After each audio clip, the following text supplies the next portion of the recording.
Hi everybody, Joel Silverman here from Silverman Law Office, coming to you today with our frequently asked questions. Today's FAQ is about real estate litigation. The first FAQ is, what is real estate litigation? Real estate litigation can come up in a myriad of avenues. You may have a dispute over your boundary, or whether or not you have access to your property, or whether or not you may even have access to publicly owned lands. There are just a lot of different ways that real estate litigation can arise. More often than not, it may be even on the transaction side of buying or selling a piece of real estate. So as you can see, there's a lot of different avenues in which real estate litigation can arise. Our second FAQ is, what kinds of disputes do real estate litigation attorneys handle? Real estate is a pretty broad topic. However, it's also, in a way, very narrow.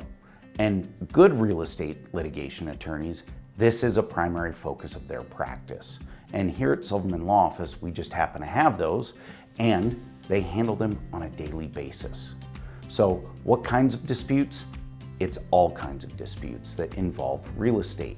Easements, boundary adjustments, they could be handling access issues, conservation easements. There's all sorts of issues that can arise on a daily basis for a real estate litigation attorney. The third FAQ, what is the process for real estate litigation? This is hard to say because it depends on your transaction. Maybe what you've got is an issue with the city that involves a boundary that you have, or a takings of your property because the Department of Transportation is going to build a new highway or expand a highway across your property. Again, as you can see, it's very extensive in the way in which it can go. It may be litigation driven, it may not be. It may be contractual driven and just a settlement agreement between the parties. So there's a lot of ways that our real estate litigation cases can go.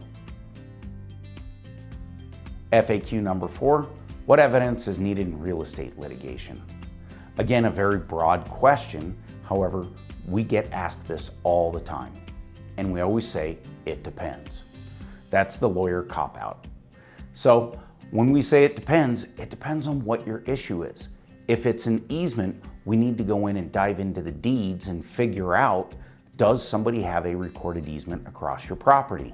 Or do you have access because an easement was granted to you so that you can get from point A to point B across someone else's property? Or maybe it's even whether or not you can access your own property. So again, you can see the type of evidence can be very extensive or it could be very simple. FAQ number 5, should clients try to avoid real estate litigation? For the most part, 90+% of the cases settle before they ever actually go to court. So should they try to avoid it? That's up to you. But the reality is, what we're always striving for here is a successful solution to your problem. And sometimes that involves litigation. Sometimes it just involves getting something written in paper as a settlement or an easement so that all the parties have clearly expressed their rights. Thank you for joining us today, everybody. If you have any further questions or if any of these FAQs sparked a little more interest for you, don't hesitate to give our office a call and book a consultation with any one of our fantastic attorneys. Thank you and have a great day.